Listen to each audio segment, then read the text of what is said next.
വന്യജീവി വാരാഘോഷത്തിന്റെ ഭാഗമായി മലപ്പുറം ജില്ലയിലെ സ്കൂൾ കോളേജ് വിദ്യാർത്ഥികൾക്കായി വിവിധ മത്സരങ്ങൾ നടത്തി. സമാപന സമ്മേളനം നഗരസഭാ കൗൺസിലർ ജുമൈല ജലീൽ ഉദ്ഘാടനം ചെയ്തു. വകുപ്പ് ഉദ്യോഗസ്ഥന്മാരുടെ മാത്രം ചുമതലയല്ല, നമ്മുടെ ഓരോരുത്തരുടെയും ഉത്തരവാദിത്തമാണ് അവയെ സംരക്ഷിക്കുക എന്നുള്ളത്.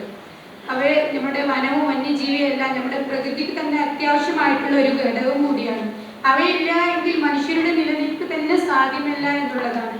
അതുകൊണ്ട് അവയെ സംരക്ഷിക്കുന്നത് നമ്മുടെ ഓരോരുത്തരുടെയും ഉത്തരവാദിത്തമാണ് എന്നുള്ളത് വരും തലമുറയ്ക്ക് ഞാൻ നൽകേണ്ട ഒരു സന്ദേശം കൂടിയാണ്. വിവിധ മത്സരങ്ങളിൽ വിജയികളായ വിദ്യാർത്ഥികൾക്കുള്ള സർട്ടിഫിക്കറ്റും ക്യാഷ് അവാർഡും നഗരസഭാ കൗൺസിലർ വിതരണം ചെയ്തു. Pencil drawing, water colour painting, ഉപന്യാസം, ക്വിസ്, പ്രസംഗം എന്നീ ഇനങ്ങളിലാണ് മത്സരങ്ങൾ നടത്തിയത്. മലപ്പുറം ഗവൺമെന്റ് കോളേജിൽ നടന്ന ചടങ്ങിൽ ഡിവിഷണൽ ഫോറസ്റ്റ് ഓഫീസർ പി കാർത്തിക് അധ്യക്ഷനായിരുന്നു.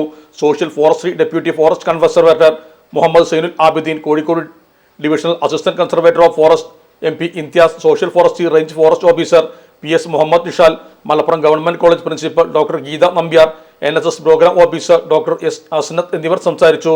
വനമഹോത്സവം 2024 ഭാഗമായി നിലമ്പൂരിൽ നടത്തിയ ജലച്ചായ മത്സരത്തിൽ വിജയികളാർക്കുള്ള സമ്മാനവും ചടങ്ങിൽ വിതരണം ചെയ്തു.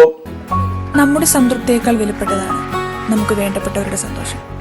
പരിശുദ്ധമായവ ഹൃദയപൂർവ്വം സമ്മാനിക്കുമ്പോൾ നമ്മുടെ സന്തോഷവും ഇരട്ടിയാകും. Dubai Gold and Diamonds, pride of generations. India, Oman, Bahrain.